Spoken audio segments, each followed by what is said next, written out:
And so the person who ends up catching him is the alpha, Blaze. And so they kind of have it out for a second. Reid doesn't have his Balasarda because Lou, in her recent craze, threw it into a living tree that absorbed it. Naturally. And yep. I thought you were gonna say ball sack. which isn't entirely which isn't entirely incorrect. Well. Yeah.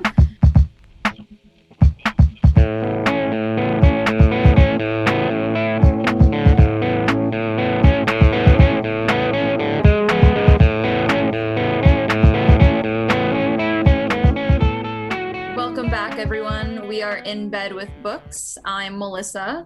And I'm Bethany. And this week we are going to be discussing the sequel to Serpent and Dove, Blood and Honey by Shelby Mahurin. Yeah, I had just first thoughts. I had a really hard time getting through the book. It was rocky. It felt, just kind of like, I felt like we were taking one step forward, 5 steps back, like throughout. Yeah. So, but that being said, I feel like it still delivered, and it still it still like gave me questions, and it's kind of like you have to go through the difficult moments to feel like the pleasures later. Like I really felt that with Lou and Reid, because their relationship was really tumultuous in this book. They had a lot of tensions and issues, and they're being real with each other. Like I 100% agree with you, because their tension wasn't, oh, does he like me? Does she like me back? It was like real problems. Yeah. And there was something kind of stressful about reading. Exactly. It was really stressful. That's a really good way of saying it, because I was just like, okay. But then I remember reading the afterword, and it was like, the author was like, I had a real hard time with this book, and she said she had some, what do I want to call it? Like, it like dredged up some personal stuff. It almost seems like. Yeah, she said she had like panic attacks and like nightmares, and I can feel it in the book. Like it was really dark. It was really scary, especially the series. You always feel like they're going to lose everything at any moment. Like the hopelessness is there. Like, and so I feel like they're just surviving by a thread constantly. Like, so it is a bit of a rough uphill, but don't. We're still like, we still love it. Love this book. Yeah. But it was just a rough going. Yeah. I guess I don't want to emphasize that too much, because there were a lot of really good things about it, and just kind of generally that was kind of my experience reading it. So you have Lou, and we spoke about this kind of in the last episode, where she's really kind of reckless, and we just thought, oh, like it's her, like it's survival, her way of surviving, and she's had to survive her whole life, and so the recklessness was just kind of the excuse for that, right? And her like kind of living on the streets and not really having anyone. And then in this book, it just starts to kind of her descent like to darkness, essentially, like in like really varying ways. And she doesn't seem to have a lot of self-awareness about it. And that's something I think we were talking, and we realized that she didn't really have that in the last book, right? Like she didn't really have a lot of self-awareness. Because she's always been surviving and growing. I think she's still young. She's still learning. And I'm kind of excited about the next book to see if they address that. Yeah, I think in the first book, because it's so much about her personally getting by and living, is that it's not read quite as like self-destructive, because it is about self-preservation. But this time around, her repeated defense of these actions is that she'd do anything to protect the people that she loves. But what ends up happening by that is she becomes very self-destructive.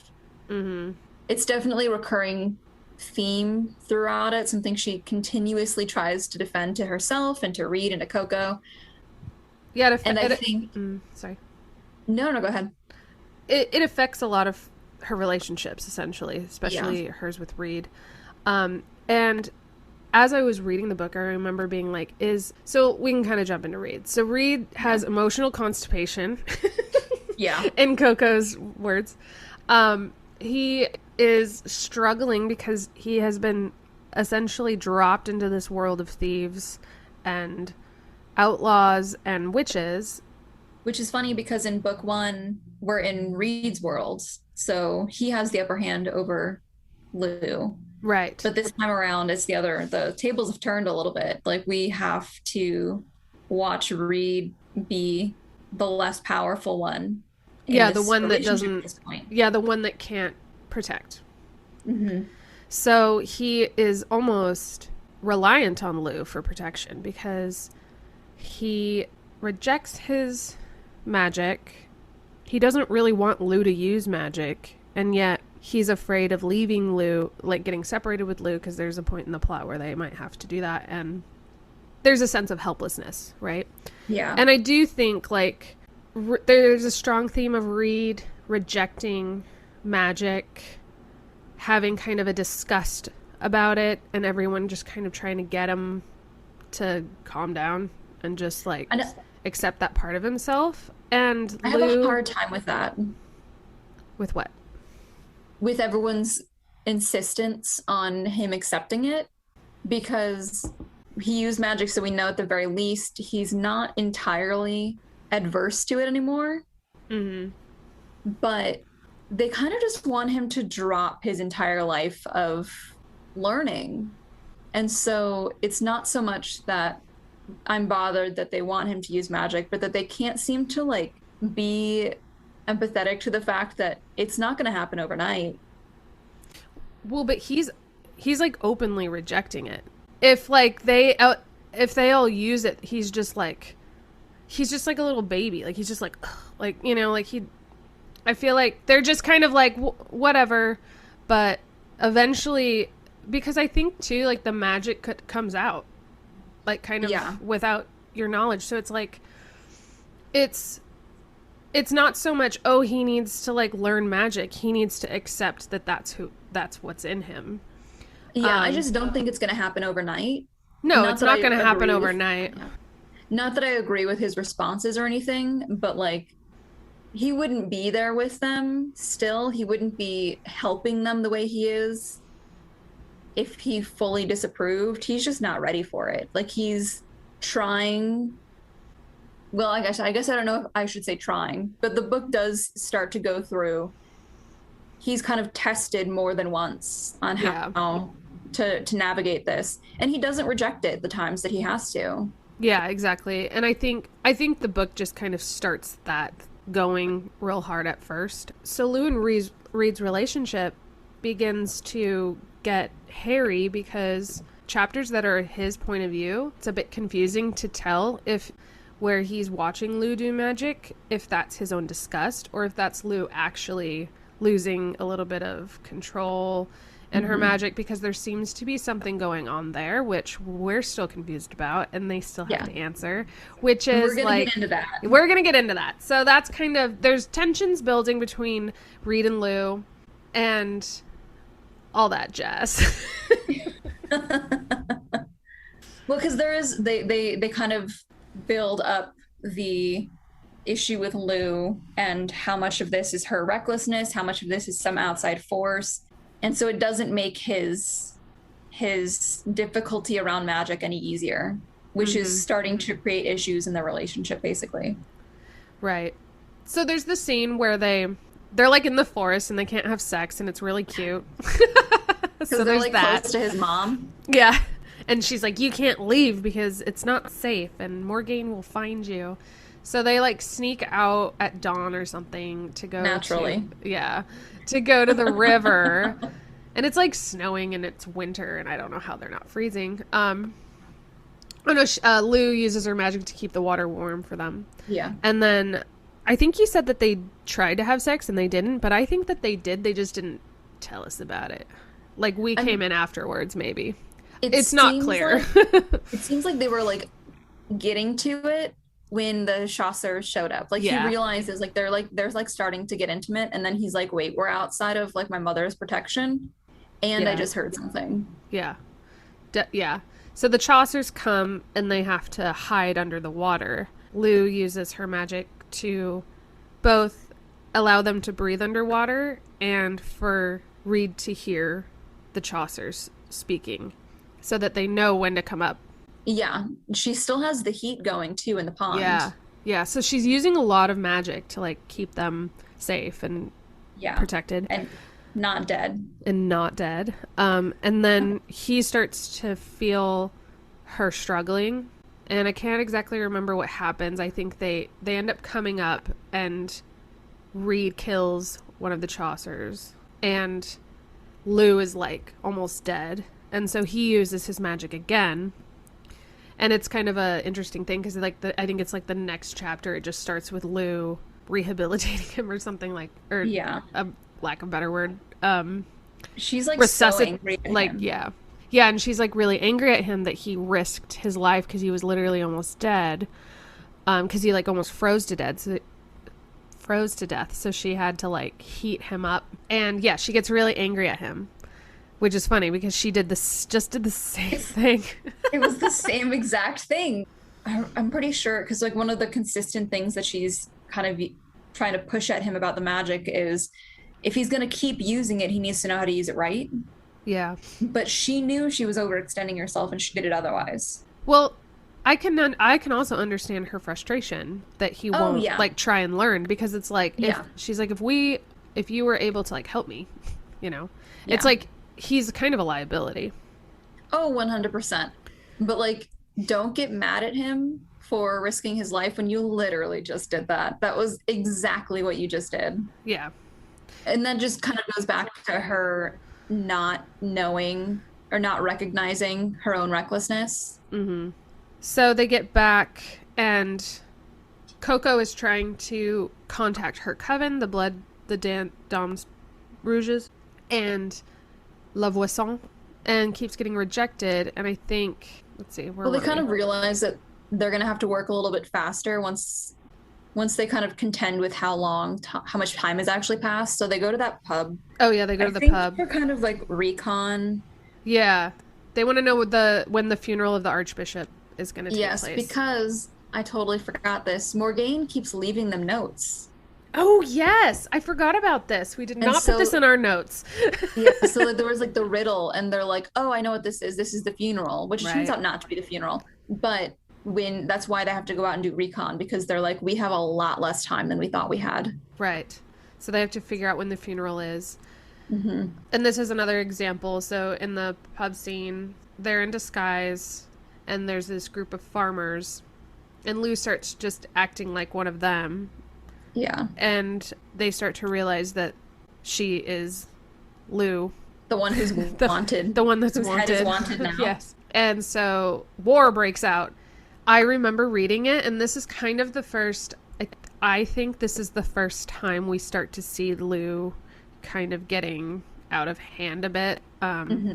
It's Reid's point of view, and of course she's like trying to like fight all of these people, and Reid, I guess, is just sitting there, or also, but I don't know what he's doing, but it's Reid's point of view, and he's watching her like fight and also teach him like how to use magic in like a fight, and she's just throwing jokes, like she's just it's like this lighthearted thing, but then she does this move where one of the guys throws a dagger at her, and she uses the wind around her to like shoot it back at him, and like suffocates herself essentially. Like it's like she's she's dying like, again in like 2 chapters after. Right. And I think in the last episode we were like, is this just her not having trained enough in magic to like get better? But I think it's just dangerous. And there's this moment where Reid says she grinned to herself then, wider and wider until she was cackling. Blood trickled down her chin from her mouth. I just remember that, reading that and being like, that's new. Yeah. Like, we haven't seen that yet. Like, Every time we get her fighting, other than this scene, it's been from her point of view, and you can feel like her fear and her hesitance at using some of these tactics. Like when we talked about her killing Andre and Gru in the last episode, right. she had to struggle with that. Like she tried to not kill them. Yeah. But this time That's true. she's really, really into it. Yeah. At least on the outside. Yeah, she enjoys it. It becomes Yeah. an enjoyment then. I think, too, as a reader, you're also like, is this Reid just looking at her using magic? Because the last book, she wasn't using magic in front of him at all, really. And so this book, I was just kind of like, is this, like, because we're seeing more of Reid's point of view? Yeah. And I'm like, is this Reid's, like, disgust? Which I think is really clever on the author's part, because you have to kind of figure it out for yourself. Yeah. Because he compares her to, like, Jezebel or something, like something biblical, you know? Yeah. Obviously. Jezebel incarnate. Of course. Yeah. Crazy. But then there's this gentleman that's in the pub. His name is Claude Devereaux. Claude. Oh, Claude. And The father she always needed. Yes. And he's like, I didn't make this connection, but he lights the whiskey, which is the same that she does. Yep. Later. Okay, we'll get there. So he lights the whiskey at the bar and to kind of distract, and so then they're able to escape. It's clearly not his first time doing something like this. Yeah, and Lou was all about it. She was like, that's cool. And then there's this interesting scene, which I think is important, where Lou is kind of unconscious, and she's kind of coming to, and she can hear Reid and Coco talking and deliberating about her. Yeah. And Reid says she's not been herself, and Coco kind of agrees. So Lou is conscious, but she's not letting on, and she can hear them talking. So it's Lou's point of view. And Reid is expressing his concerns about her behavior. Coco is also, but she's also kind of defending Lou at the end. So, like, Lou's like, yeah, listen, Reid.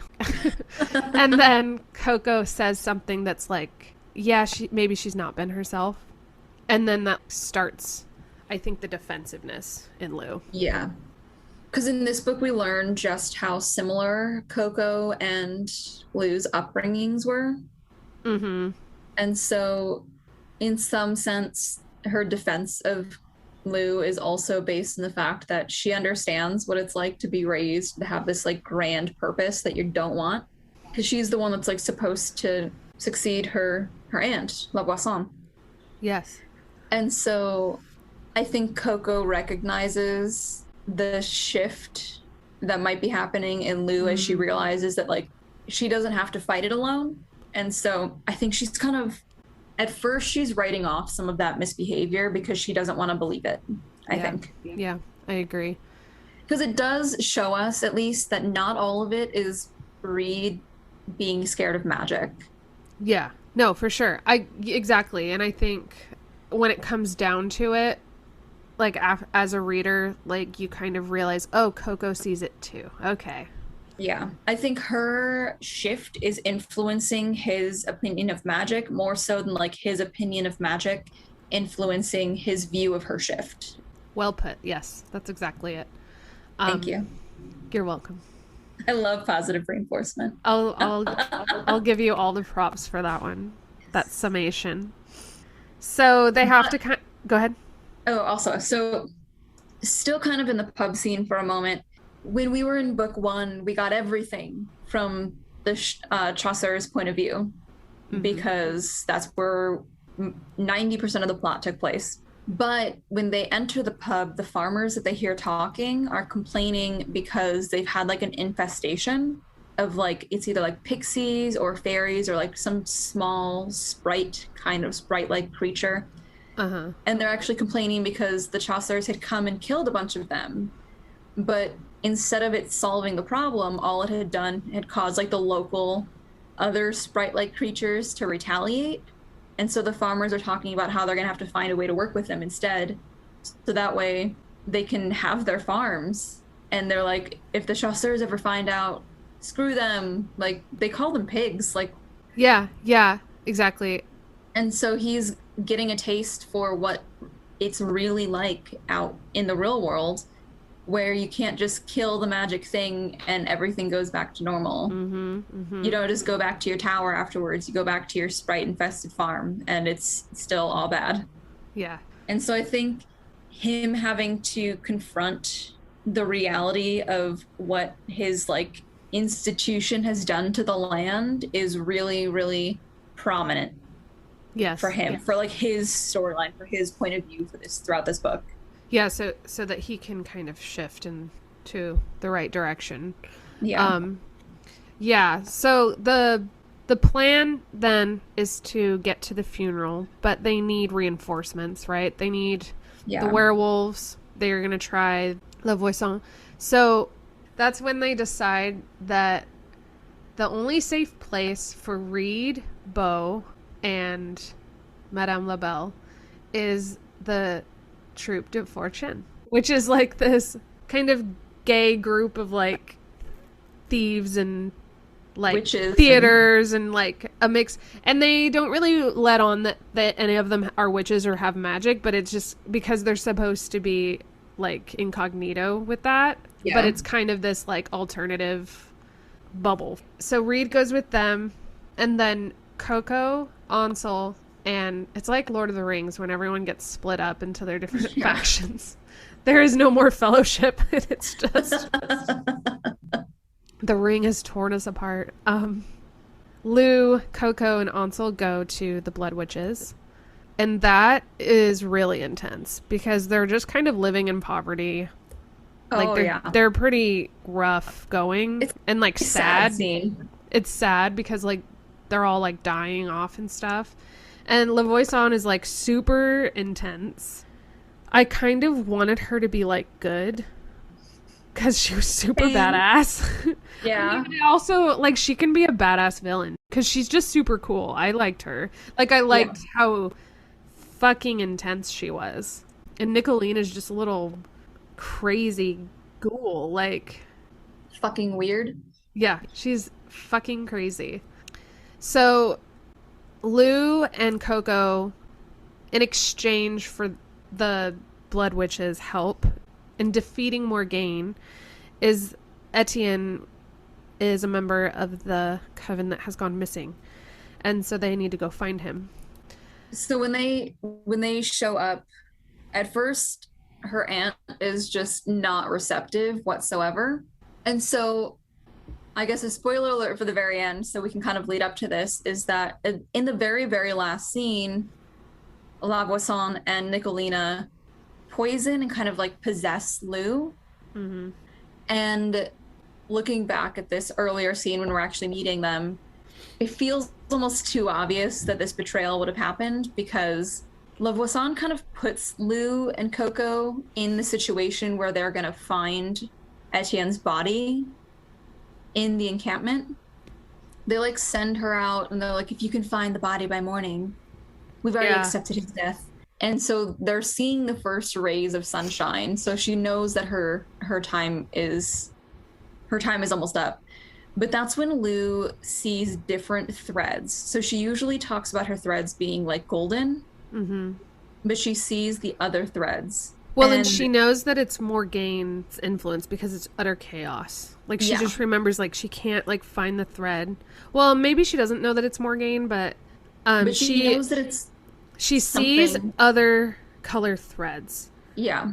And I think she's intrigued by that, but then she remembers, oh, like, this could be Morgaine because it's super chaotic and she can't find her own threads, and that's not good. So, but she finds one. Yeah, sorry, go ahead. No, you go ahead. Okay, so she sees all these new threads, and it almost feels like a test. Like the test wasn't finding Etienne's body, but the test was seeing if she could. Right. If she could pull up those threads to see it. And so this kind of leads into the question of what is making Lou go bad? Yeah. It feels like this influence from her mother, but not necessarily like an active influence from her, Mm. because we talked about like Reid and Coco recognize the changes that are happening for Lou. Yeah. But then Madame LaBelle talks to Reid at one point and says she's gonna go bad. That's just what happens. Yeah. And mentions the way that her mother shifted and turned that way after she became La Dame Blanche and after she started leading the coven and everything. And so it almost feels like they're testing if Lou can access that power as well. Like the power itself is like some kind of separate entity Yeah. from Morgaine. Yeah. It's definitely like a rising question. Because Yes. we're like, is this Morgaine just trying to like influence Lou? Is this what magic is capable of? Mm-hmm. Because I think we can agree that it's not Lou. Yeah. Yeah. 100%. So what happens though is that the Blood Witches do a funeral for Etienne. And it's actually a very intense, harrowing scene. There's some witches that go missing that are taken by Morgaine. Girl.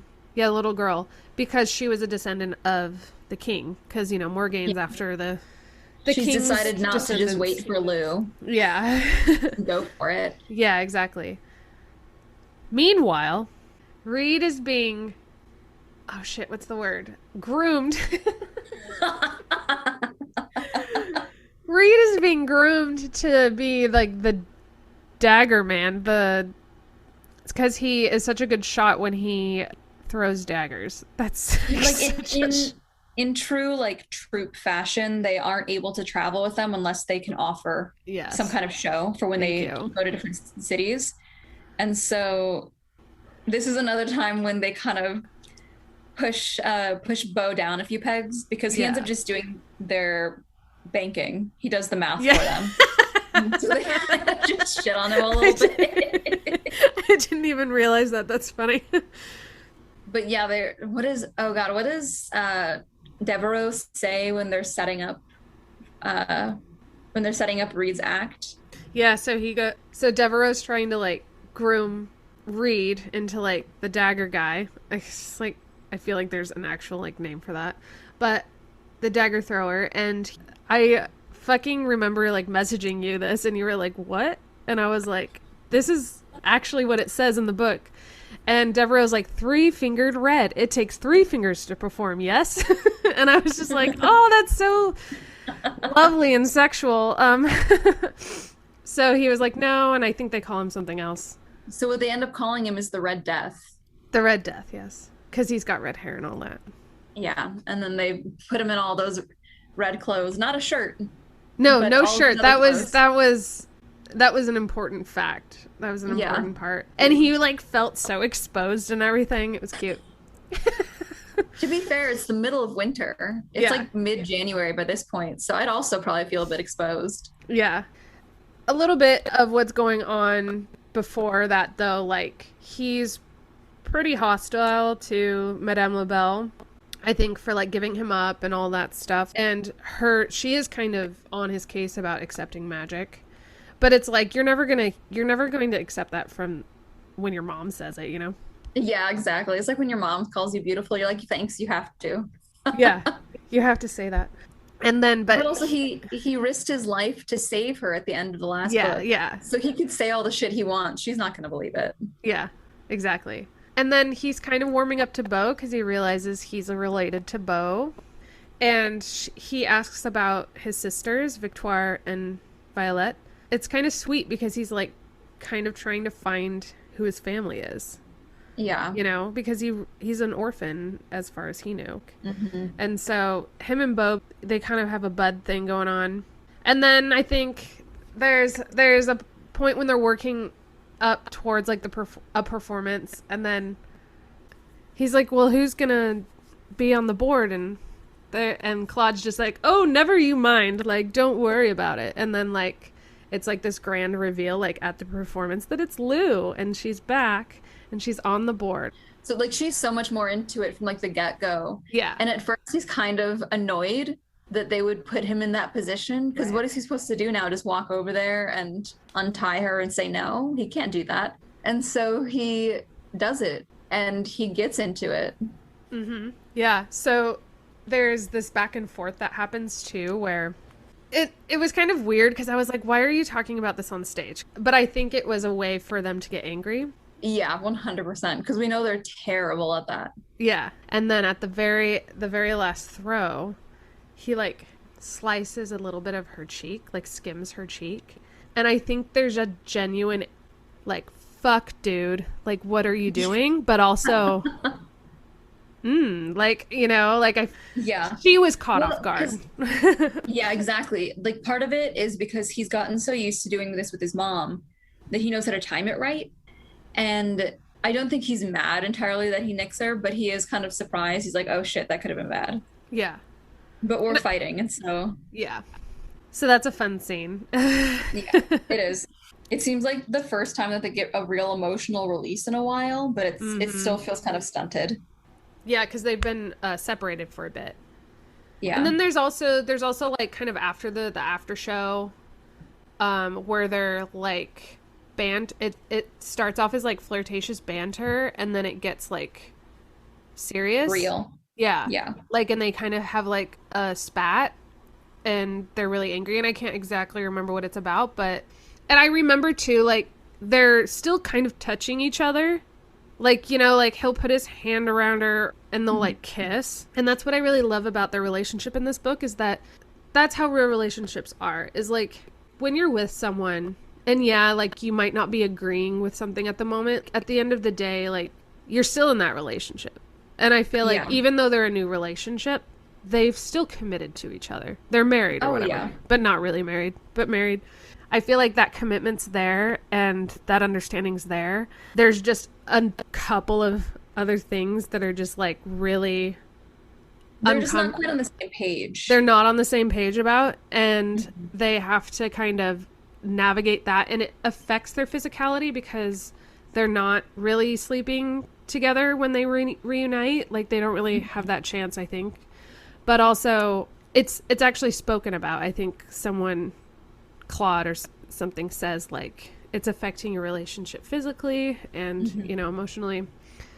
So to wise grandpa. Yeah, Grandaddy Devereaux.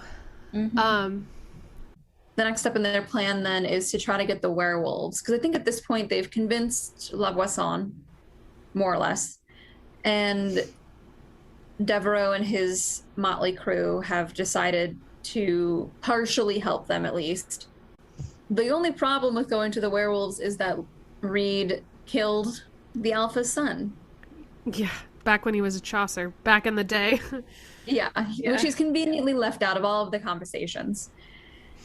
So this becomes a point for Reid when he really has to contend with his influence when he was part of the Chaucers. I think it really, really shows his character as well, because what ends up happening is that they decide to claim like their werewolf rule, a life for life. So they're like, if you can run from us and you can make it to the town, you can live. But if we catch you, we kill you. And so the person who ends up catching him is the Alpha, Blaze. And so they kind of have it out for a second. Reid doesn't have his Balasarda because Lou, in her recent craze, threw it into a living tree that absorbed it. Naturally. And, yep. I thought you were going to say ball sack. Which isn't entirely incorrect. Yeah. So he's weaponless and he really has to just confront this kind of specter from his past head on.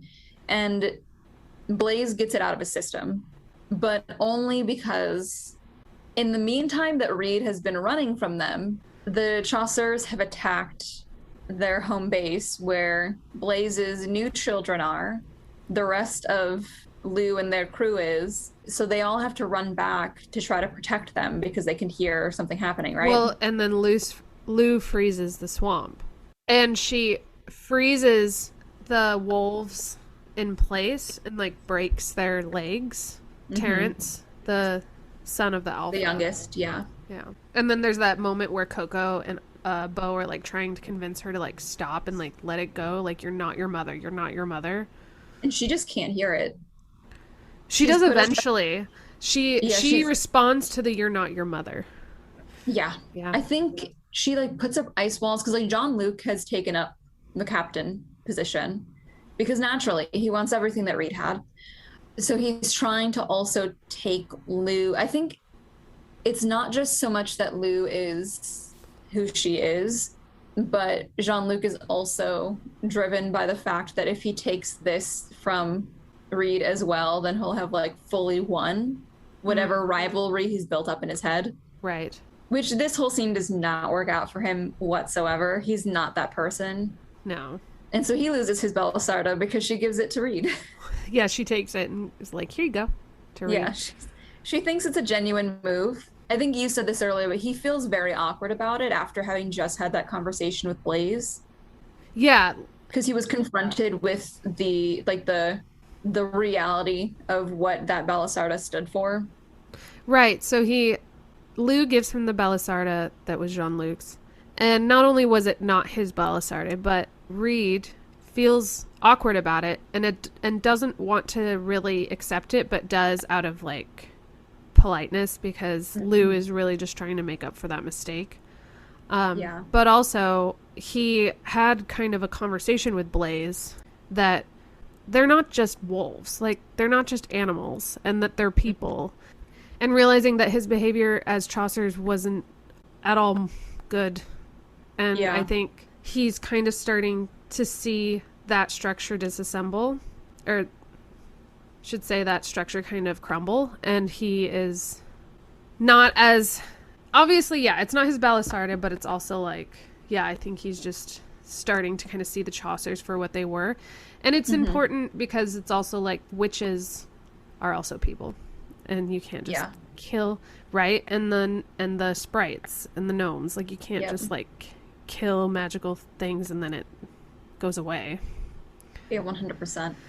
I think this scene is also really important in showing us firsthand those other mystical, fantastical creatures because all we've experienced so far have been witches A and witches B.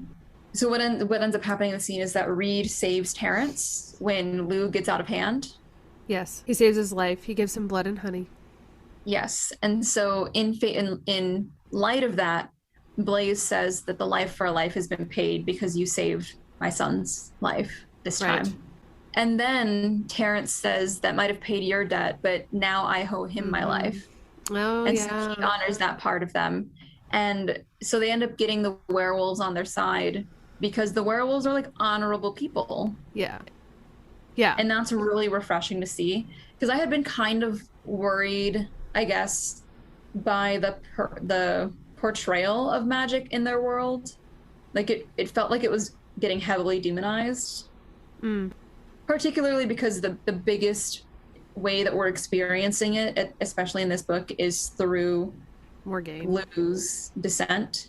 And so I think it was really important for us as readers to see that that wasn't the case, to really emphasize to how selfish the witches are being in their pursuit against, in this crusade that they've conceived against the church and against Lou and against the other covens.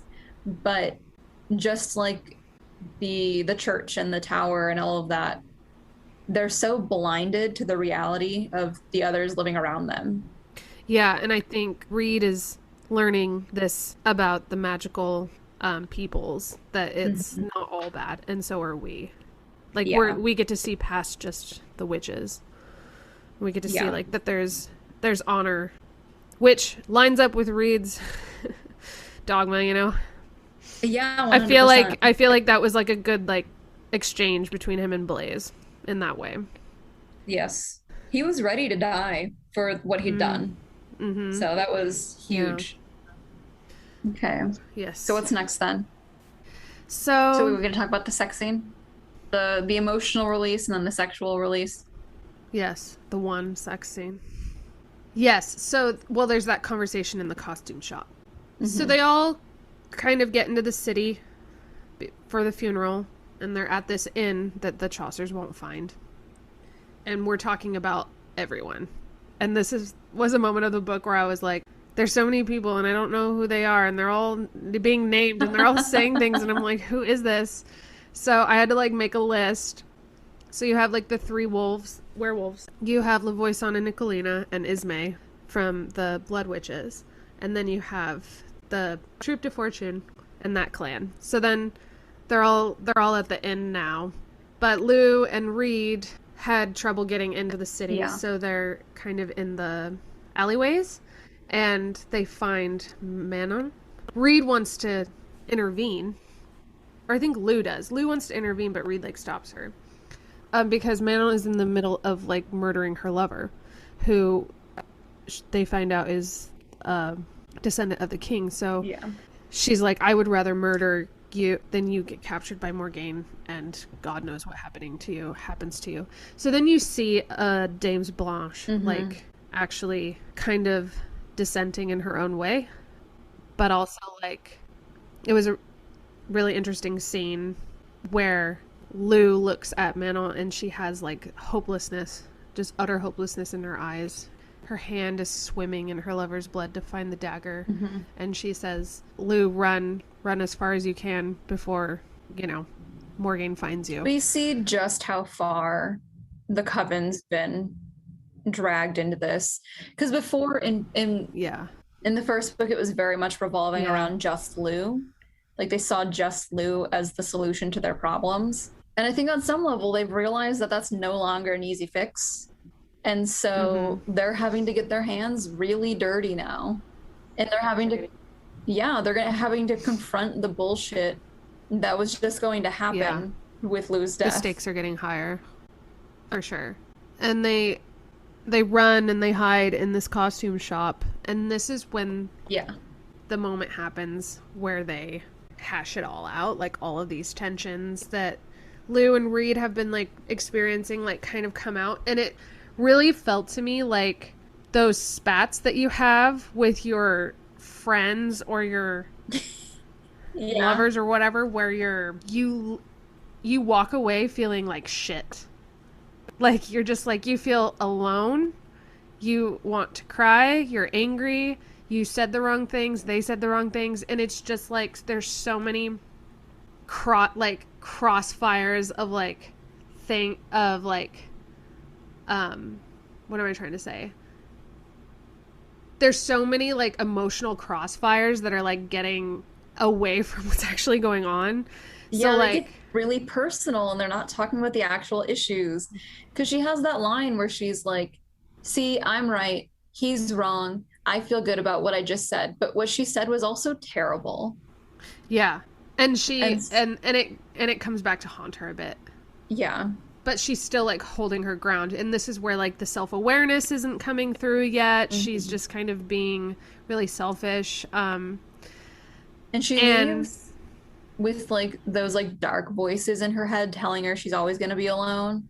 And that's also like, it's very real and it's very hard to read and see how far I guess they've come since at the ball they talked about how they're going to actually commit to each other. Right.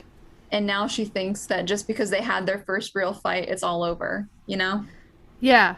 What's happening here is, and what's happening in those moments when you have these spats, right, is like you are getting in the way of what's going on. And that's definitely happening with her, which is like her greatest fear of just being like rejected is getting mixed up with his denial of magic, which is true to an extent. But she's not able to see that they are separate things completely. She's just making it about herself. And what he really just needs, like, kind of a mother. Like, he needs someone to kind of hold his hand through all this. And, like, show him that magic can be good. And she's completely distracted and kind of descending in her magic a bit. Yeah, she's like, she doesn't really help great. him. Let me suffocate myself. Yeah. Like, teachable moment, she says. Yeah. She's not being that convincing. Yeah, for sure. There was that moment, too, that we haven't talked about, was this, I called it the smackdown, where they're in the forest and they're on their way to the werewolves. And what did you call it? Like a Their Uh, power struggle, I guess. well, it's just like a lot of relationship and almost sexual tension because I think like so Lou wants to show Reid how to fight, and that No, sorry. Lou wants to show Ansel how to fight. Ansel is insisting on learning how to fight, and as we've learned from some of Reid's internal stuff, is that Ansel was never much of a physical person. There was very low chances of him actually making it into the he was Chaucers. he was more of a learner, which we Yeah. see with his character real quick, which we see with his Yes, we do. character. Okay, which we see with his character that he it's okay, which we see with.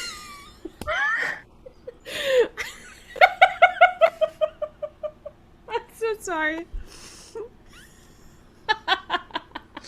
I'm not the one who's editing this. So, which we see with his character at other points in the book, which he kind of ignores. It's really hard to watch because he's so convinced he has to be the strong person.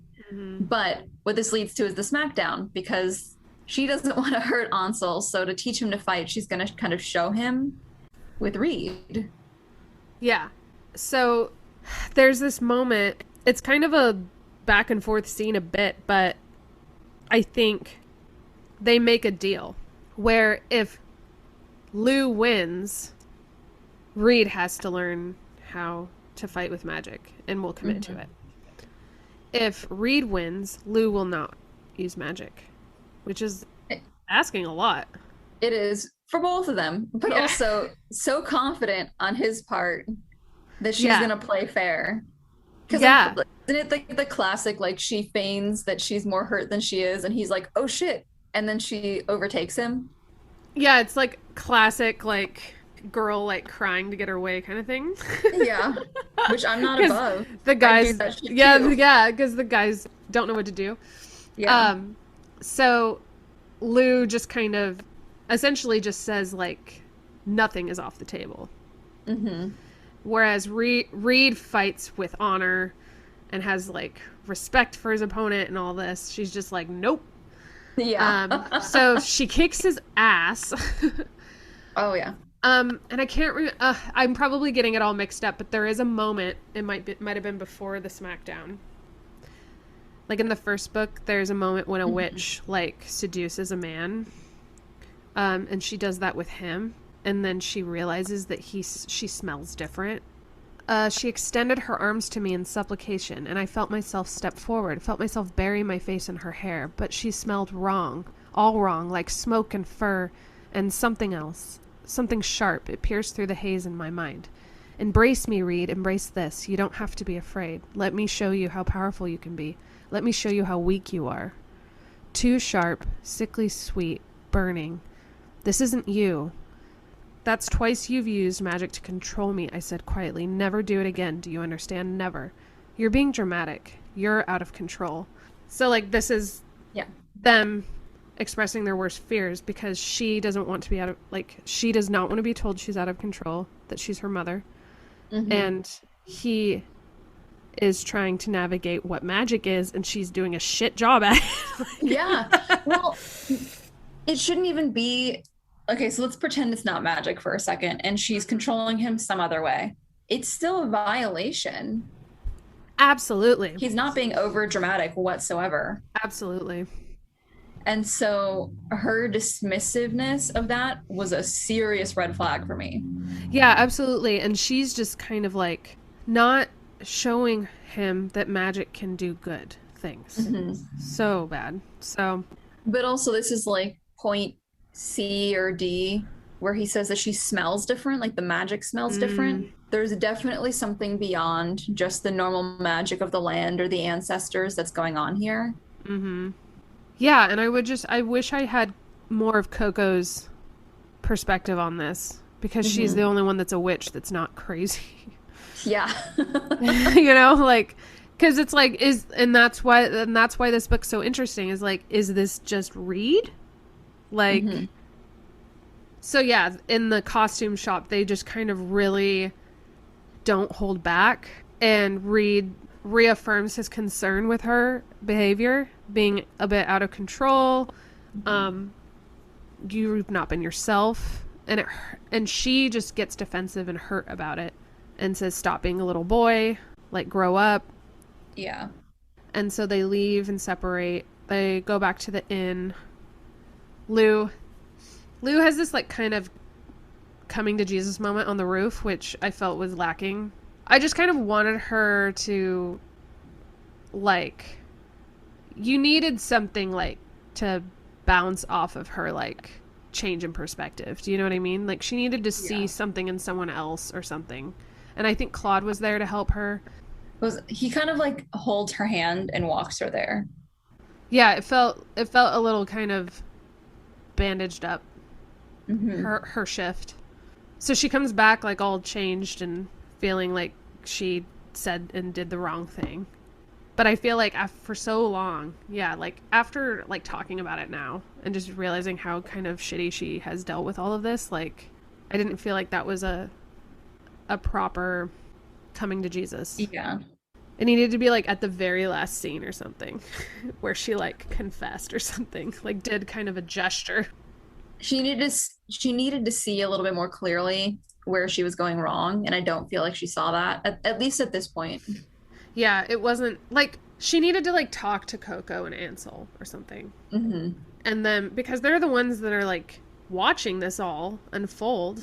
Yeah. Like But they're having their own problems at this they point. are too. They are. They're out of commission. But yeah, so I think at some point the series of events, this seems like such a disorganized like plot to like get more gain, but they have their makeup sex essentially, which isn't really makeup sex. It's more just like whispering sweet nothings.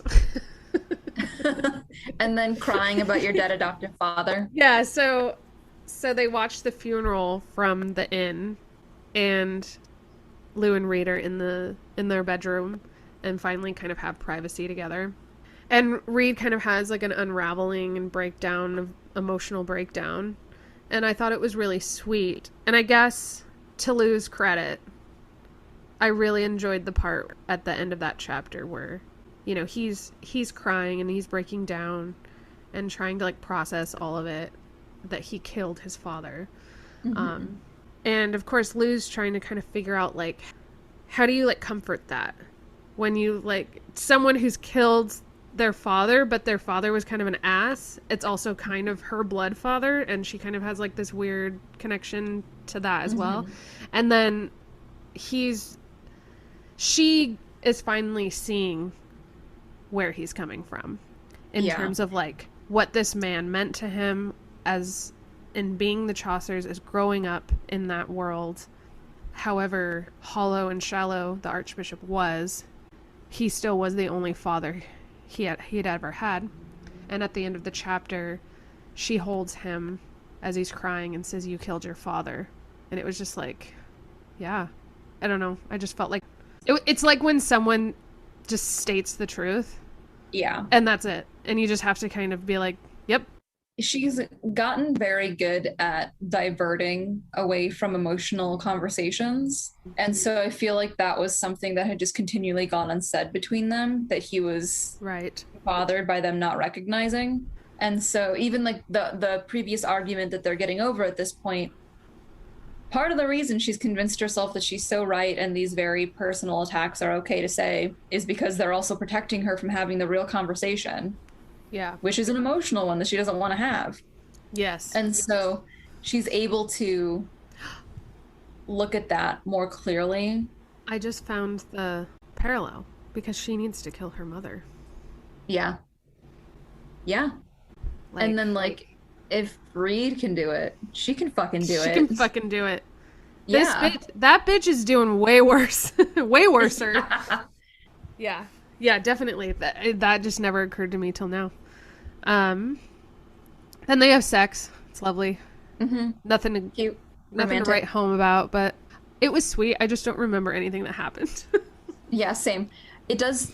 So the sex scene isn't quite as saucy as their first time, but it's definitely two people who love each other coming back together kind of sex. And it was appropriate for the circumstances. Yes. I'll say that. Yeah. It wasn't the time to kind of be saucy. Yeah. That'd be awkward next to your adoptive It would be out of place. Yeah, exactly. Exactly.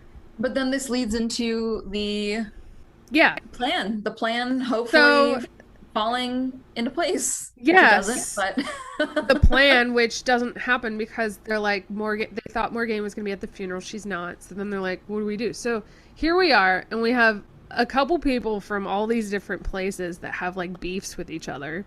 So you have like the werewolves, Blaze, Oleana, and Terrence. And then you have the Blood Witches, Levoisin, Nicolina, and Ismay. And then you have the Troupe de Fortune, who are just kind of there. Like, they're not. they'd already rented out Th- the place. Like, yeah, they're not at odds with anyone. It's just the Blood Witches and the werewolves that have beef. It's just a tense room.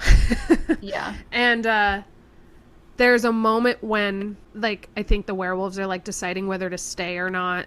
And they're kind of arguing about what to do. And Levoisin kind of erupts a fight with the werewolves. Like, she just kind of says something and then they all, like, start fighting. Lou then intervenes. And back to, like, the whole, like, lighting whiskey on fire that Claude did. She lights the whiskey on fire on the bar, and, like, while Terrence and Coco are going at it together. And she accidentally burns Coco, but in that process, she is, like, cackling. Yeah, it's like I think it even takes her a minute to realize that she's lit Coco on fire. Yeah, yeah. Every time she has these moments where she does magic and it doesn't end well, she kind of loses her sense of agency. Hmm. Like when she freezes the swamp, That was real bad. she like Coco had to kind of like shake her a bit, like be like, come back, come back. And this was kind of the same thing. So that's like new. And I don't think, and we can say like there's these new smells. She's not having agency. She's seeing other threads. Like there's definitely things going on there. Meanwhile, Nicolina's just like laughing her ass off. She thinks it's Yeah. fun, and she's fucking. They're like, I've been eating way too many hearts. Like that was at the point of the book when I was like, this is getting dark. Like, what is going on? She just like Hmm. burnt Coco. It was really She's sad. losing her shit. Yeah. But where's Reid in all of this? Well, let me tell you, he is Is he Reid upstairs crying? LaBelle. No, Reid LaBelle. It's like I said, it's the two towers. Yeah, he's upstairs crying. It's the two towers because Reid LaBelle and Beau try and go and get the king's help with Yeah. like Morgaine, and does not end well. But it was something that needed to happen for Reid's sake because so Beau approaches the king. The king essentially rejects him publicly. They get captured and are in the dungeons being tortured by the king. And there's this moment when I was like, oh yeah, because so Madame LaBelle is like tied up. Reid is tied up and being like beat. And like Beau's kind of in the corner, like the salvageable child, like, but he's not Yeah. able to like move. They're Um, like, we have to keep you down here, but we also can't touch you without dying. yeah, because you are the firstborn still. And I love this part where I can't remember what the king asks him, but he asks him a question. And Reid is like, a grin rose unbidden, and I heard Lou's voice in my head. Even then, trapped backstage with two of her mortal enemies, she'd been fearless. Or perhaps stupid. Either way, she hadn't known how right she was. I believe, I gasped, when a man and a witch love each other very much. Like, he kind of turns into Lou. Like, he's just, Yeah. like, cracking jokes and amidst, like, this, like, terror. And just, like, this was an important scene because he's realizing his dad's a dick. His real dad. Yeah, well, because I mean, his he had spent biological this dad. whole book getting close to Beau, and Beau keeps trying to kind of put up a wall, not in a mean way, but in a way where he's like, you don't get what he's like. You're Right. reaching for somebody who's not real. Right. And so Beau enjoys his friendship. Clearly he does, because he is worried about Madame LaBelle and Beau once he realizes that the tides turn in that conversation. Yeah. But I think in some ways he's realizing also that he doesn't need that fatherly figure. Like he's cut that last tie. He Yeah. doesn't want the king as a father at that point. It feels kind of like that last straw kind of it breaks and you're just like, well, it's all shit anyway, and you Yeah. laugh. Yeah. He's just like, there's no reason for me to be angry anymore. I don't have any room left for it. Yeah. Only jokes. Exactly. Yeah, it was like the straw that broke the camel's back. Yep, my dad's a Mhm. dick. But also, Madame LaBelle was pretty freaked out too because, Oh, she was like, heartbroken. Auguste was like shoving his wife away and Hmm. like just being like really violent, and she was just and LaBelle was just like, "You're not who I fell in love with," because she evidently had hope that he Yeah. would help them, and so I don't know how long it's been since they've spoken, but he's definitely a different person now. Hmm. So they Or she's escape. seeing a different side of him. Yeah, she's seeing a different side of him. Yeah, exactly. But they're able to escape because Victoire and Violet like like con the guards. It was really cute. They take a lot of pride in that. Yeah, they do. So they get out and then they come back. So it's like all of these like little trips in the course of like 20 pages or something. In just like a few hours. Yeah, yeah, exactly. So Lou gets the last note from Morgaine. Right. At this point, they realize, like, oh, we're idiots. It's not the funeral, it's the after party, basically, in the catacombs. And so there is an entrance to the catacombs in the inn that they're staying at. And while everyone's making a plan, Lou decides to run off without them because she doesn't want to put any of her friends in danger. Yeah. And so this is like point one of this is that Lou's recklessness at this point is no longer borderline self-destructive. It just like is. Yeah. But she like magically locks the door to the catacombs. And so Mhm. everyone's freaking out, thinking like, where's the closest entrance? Where's the closest entrance? Ansel, you stay here. And he gets so insulted. And that's fair Mhm. because he wants to go save Lou and save Seely like the rest of them. But then Ansel is the only one that figures out that the door was only locked for Reid. Yeah. And this is something that he like develops like he's not going to be like physically able to defend or fight as much, but he is working out the way magic works. So Hmm. he has the theory down. Yep. And so he was able to realize that Lou doesn't have enough Lou wouldn't use that much magic to make sure no one can get down, just Reid. Yeah. Yeah. And so he's the first one to catch up to Lou. And she's even surprised. She's like, how did you figure it out? And he's like, it's obvious, isn't it? Yeah. Which is so adorable, Yeah. which obviously makes his death so much more painful. Yes. Well, and then there's that Harry Henderson moment where she was like, "You're not a good friend. It's I like, don't like go, you. Lassie, Go." go. Yeah, go Harry. No, go home. I don't love you. And just he's just like crying and it's really fucking sad. But then But he he just doesn't sticks around leave. anyways. Yep, he just Yeah. sticks around. Uh, oh, God. So eventually they do make it into the catacombs, but at this point they've got Jean-Luc with them, actually. Right, the gang, not Lou and Ansel, but the rest of the gang Yeah. eventually follow. Yes, that's And true. Jean-Luc is there because of Seely. And I think Yes. that's interesting because at first it seems very much like he's just doing this to get everything that Reid ever had. But to some degree, he must also really like Seely if he was willing to work with witches, werewolves, Yeah. and Reid in order to help save her. Yeah. And so I think there's even a few more chasseurs who show up who help them when it comes to the actual like battle in the main, I guess, oubliette that they end up in. Yeah, the masquerade or whatever. Yeah. That was visually really cool actually.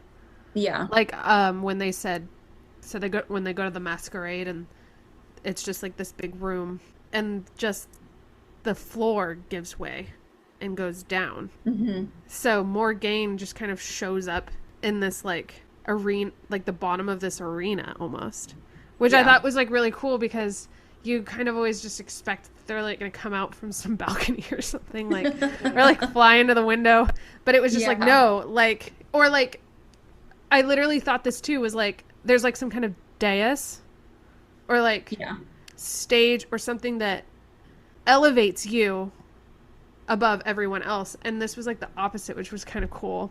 So it was like She's very she's aware of the descended. aesthetic that she's choosing. Yeah. Yeah.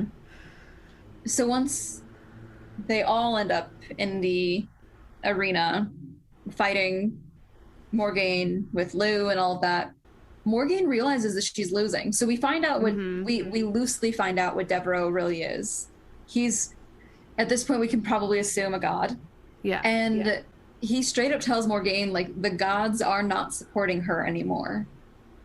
She's Mm. lost their favor. Yeah.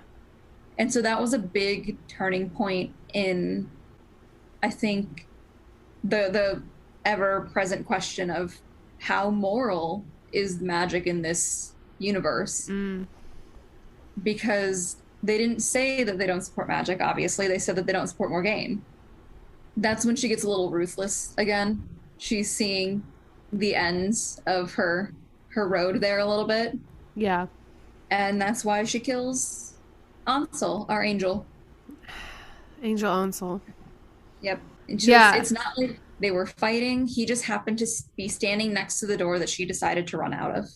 Yeah. And that was something, and that was the reason why Lou didn't want him to come, was because another thing that's brought up with Coco's magic is that she can kind of foretell. So she just like tastes Lou's blood and can tell her something that will happen. And that was that she would lose someone she loved, and it would be a man. Yeah, so that's why she locked Reid out from coming into the catacombs, but then Ansel follows. So that's a funny thing. So they were all deliberating. Coco was giving her like vision or whatever, and Ansel doesn't come up at all. And then when he does, you're like, "Fuck, it's him." You're like, you know, like, and I was just like, damn it, like. As soon as he tells her how he figured it out, she's like, "Oh, I love this kid," and then she's like, "Oh shit." Yeah. Not like, Reid. Like Ansel's like, well, can I go? And then you're like, God damn it. You know it. Then you know it's him and he's going to come and it's going to ruin everything. Ugh. So, yeah, I think that really sucked. We really lost a soul there. I was kind of like, well, it is a magical world. Like, what if, like, they like can bring him back? There's always that hope, right? I think going back to Lou's emotional constipation as well, because she's just as emotionally constipated. Oh, yeah. She just covers it with jokes instead of brooding and Bible verses. Is if she'd have just looked him in the eye and said, "It wasn't Reid that Coco was talking about, it was you. I need you to get out of here." Ansel might have listened. Yeah, that's true. If she'd have just been honest about how she felt about him. I don't think he was in the room. I think it was like something like that.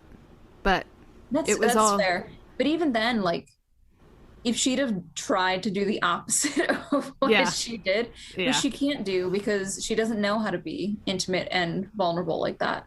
Yeah, exactly.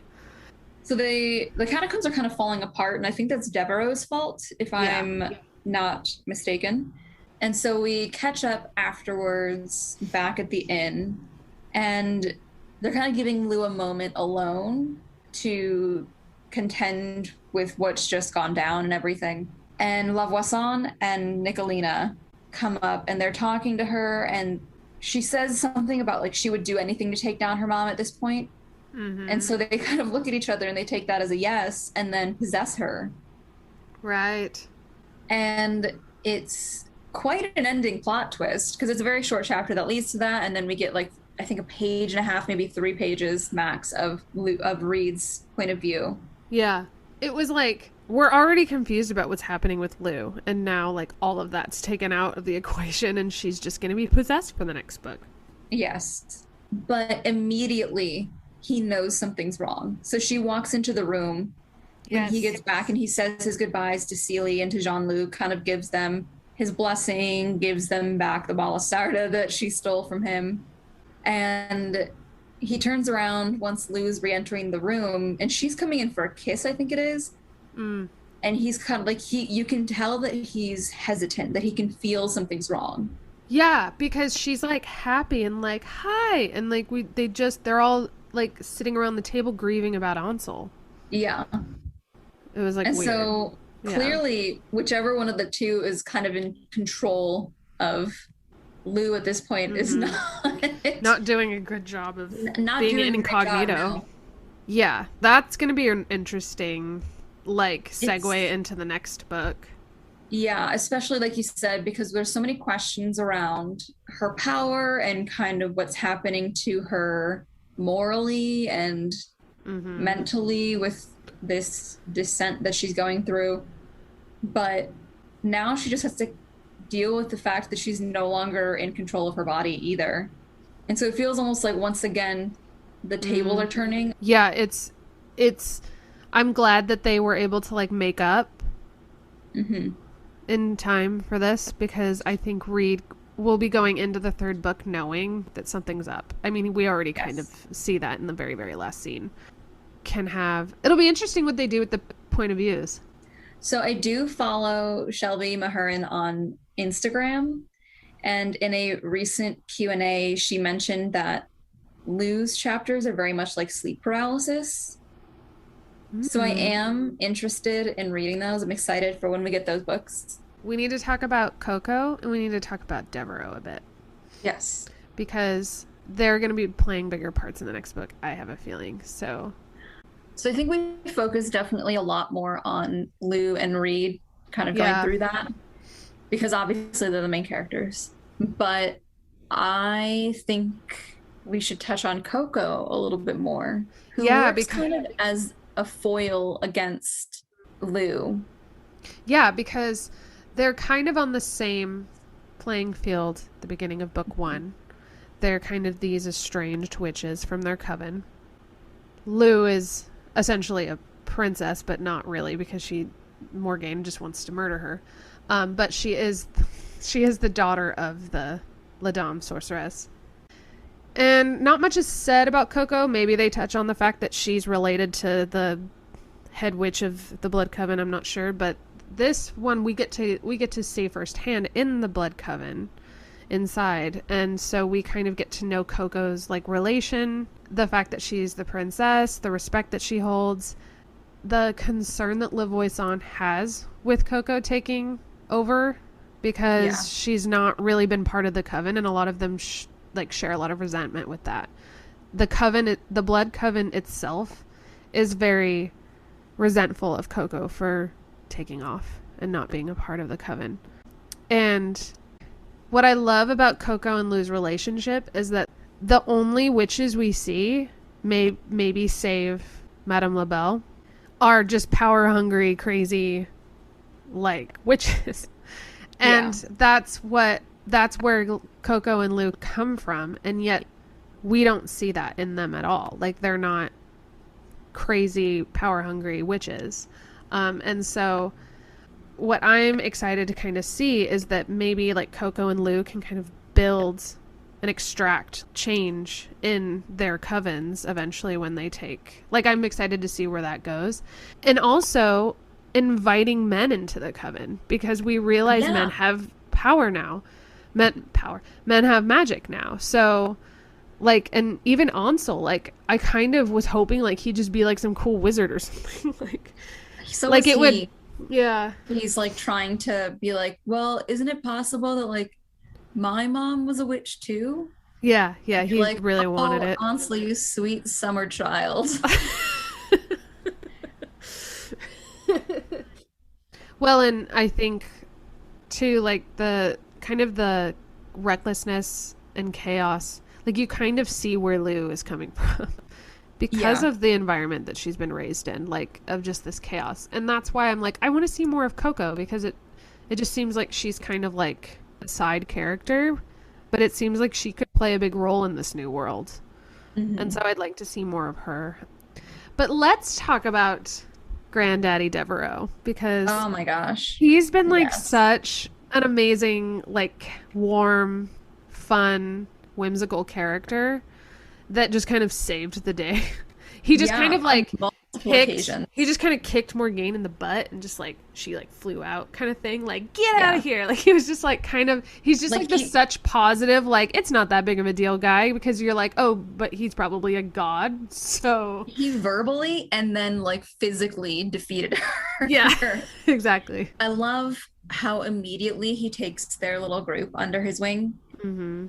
because they definitely needed the guidance. Yeah, because Madame LaBelle was kind of lacking in that regard. She had Yes. too many like prejudices with things. And she also is kind of reasonably worried about repairing her relationship with her son. Yeah. And Yeah, so she's kind of her the views are kind of clouded in that respect. Devereaux can come in as this almost mediator yeah. and be like, look, I don't really know any of you, but I can tell you you're being stupid.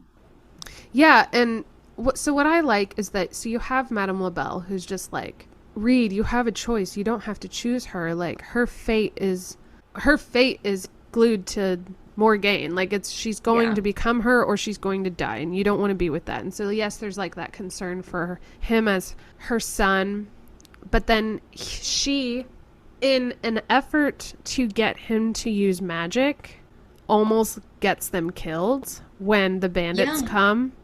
She just And like she's refuses. like, yeah, she's just like, I'm not going to use magic because I have to put Reid in that situation. And so that kind of just like shit on And like any kind of motherly love. Like, it's I don't also know. not the right time No. because they're surrounded by bandits.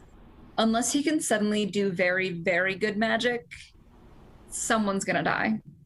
Yeah, like I kind of, obviously, I think both Reid and the reader are like losing respect for LaBelle a bit.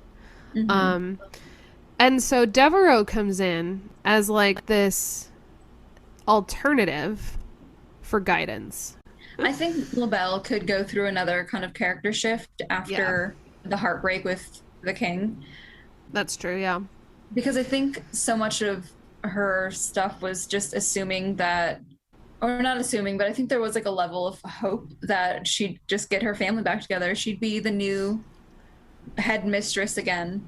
Yeah. And She just have her like dandy little family running around her. yeah, But I think so Devereaux comes on the scene and he's a huge positive influence on Reid, yeah.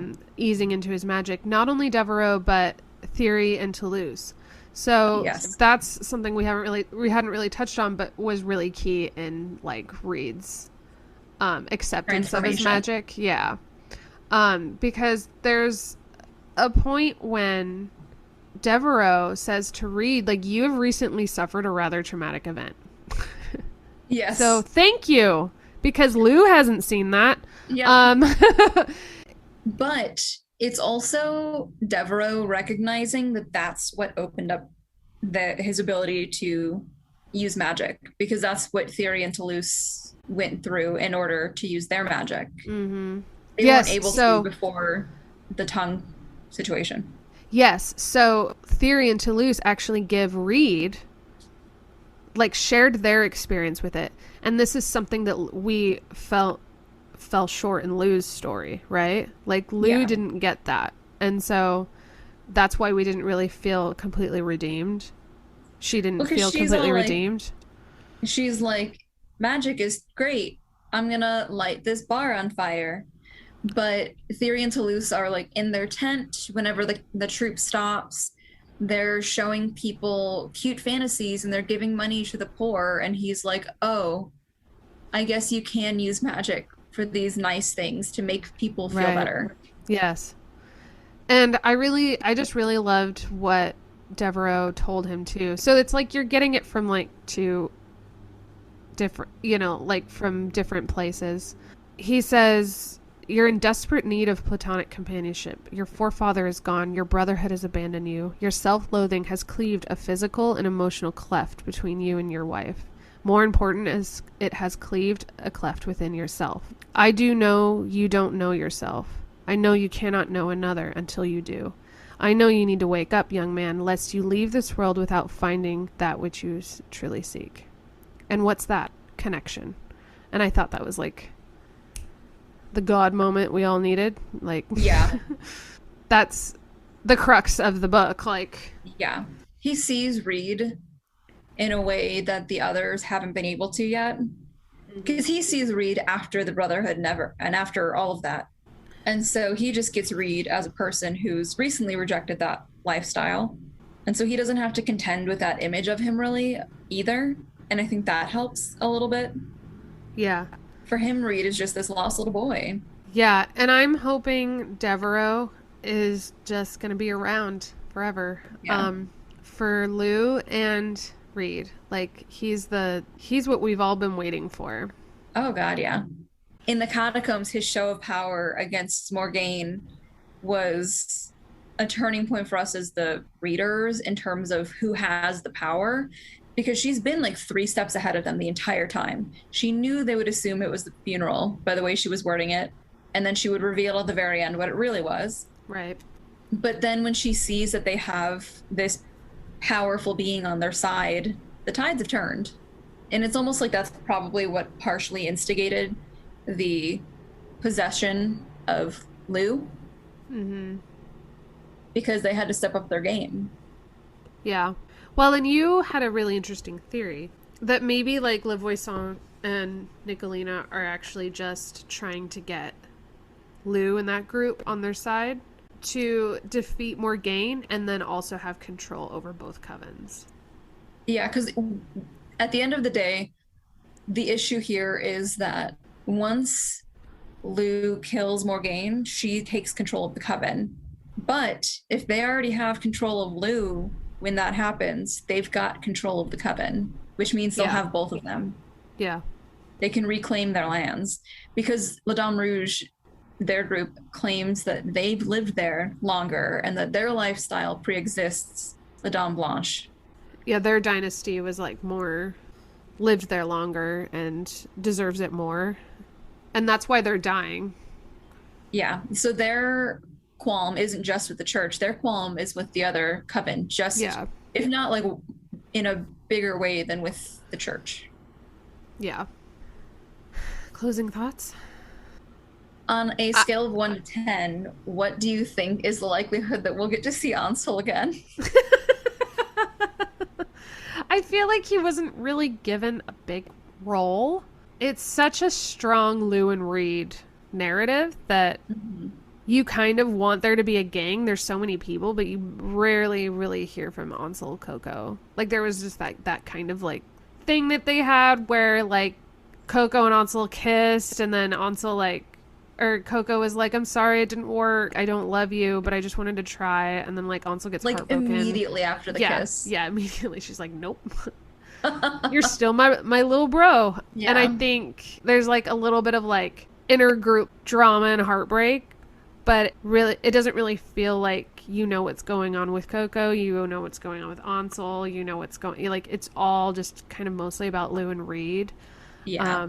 I feel like we could see him again. It felt so abrupt that I feel like they like Mahurin could drive that knife in a little bit deeper for us. So I don't know if it'll be like him, but we'll see some kind of formation of him. Yeah. I feel like we didn't talk about many happy things, but like you said at the beginning, it wasn't exactly a happy book. It was constantly realizing that they were out of time, constantly realizing they had no idea what was going on, near-death experiences, romantic infighting between everybody. Because relational tension, not in the good way. Like, yeah, like everyone except for Reid wants to screw Coco. But I think it also really sums up the kind of chaos that Morgaine weaves when she's doing her bullshit. Yeah. If it had been more structured, I don't know that I would have taken Morgaine as a serious threat. Yeah. And so I think as frustrating as it can be at times, it's meant to be frustrating. It's meant to show you how hopeless sometimes it can feel. And how, because I remember thinking like, how do they just know it's the funeral? And it's a very real situation for them to have been wrong about that. Like there's no reason they had to be right about that guess. They had everything else right. So because Reid is like, I've studied La Dame Blanche my entire life. I know what Morgaine's going to do. And he was right in that it was a spectacle. They took advantage of the event and she was using innocence. But they were just wrong about the actual event that it took place at. Yeah. And so there's so many times when it's a very real response to this kind of hidden threat. Yeah. I'm excited to see, aside from the fact that she's possessed, in the next book, I'm excited to see where we go with the fact that her powers are being corrupted somehow, that she's being corrupted somehow, Mm. and kind of like an explanation for that. Yeah, it just kind of added another complication, another Yeah. layer by like her being possessed. Then we don't even really get to know what her base magic has been doing. Hmm. But I'm also, can I say this, very excited to see Reid grow in to being a witch. Yes. Like I am ready for it. He's I gonna be the one that saves Lou. Oh God, yeah. I'm also excited because Devereaux had mentioned his sister, or like whatever is Ooh. like the god equivalent of his sister, who supposedly used to support Morgaine. Right. And so I'm excited to see where that goes, or like the gods in general turning their backs on her. Yeah. I feel like when I first saw the cover of Gods and Monsters, like when I saw that that was like the title, I was like, you see, at least when I read the first book, the third one, like you could see what it was. And you're Hmm. like, shit, there's gods? Like you just, it was like a Yeah. next level thing. So then the end of Blood and Honey, you actually see that, like, oh, there's like really old magic that it's like the Hmm. gods. And so I'm kind of excited to see that like other layer of like the world and the universe of magic and powers that be. Yes, yeah. Yeah. And it seems a lot more positive from what we see from Devereaux. Yeah. Like it's not this like looming shit show that Morgaine has made it. Yeah. But especially after reading the first one, where it seems very black and white, point blank, just like the church versus pagans, kind of. Uh huh. And when you read a book like that, you come into it with a lot of preconceptions Yeah. because we're coming from a predominantly Christian culture. Yeah, it's definitely based on real life in Yeah. that way. Mm-hmm. And so the fact that they've now also emphasized the presence of other gods, I really enjoy because it's also saying that that's real. You know what I mean? Mm-hmm. Yeah. Like they're not just Right. working out of nothing. There's another, I guess you could say, pantheon that they're dedicating themselves to that we just haven't experienced yet. Yeah, I'm excited to see that kind of show its face. Yeah. Yeah. Well, I think we've talked this sad book to the pulp, but Yeah. but we're excited for the next book. We will be sharing that with you next week. Meanwhile, you can find us on Instagram at inbedwithbooks_ and see what we've been up to, see what our season is looking like. We have the whole season up. If you check our highlights, you can see everything that we're going to be reading. So join us next week and happy reading. Happy reading. Bye. Bye. Why do we always wave? I don't know. It's just natural. I know. I almost ended the call. I said You were bye and like, my brain went. you were like, bye, get out of here. Yeah.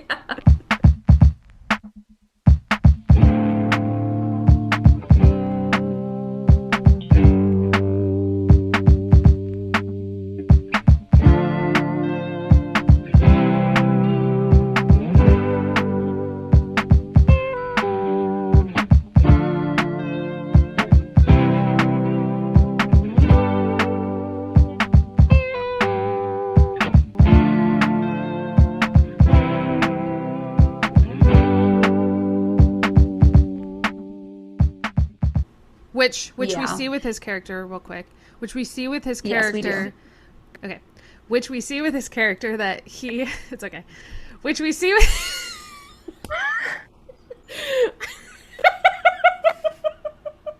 I'm so sorry.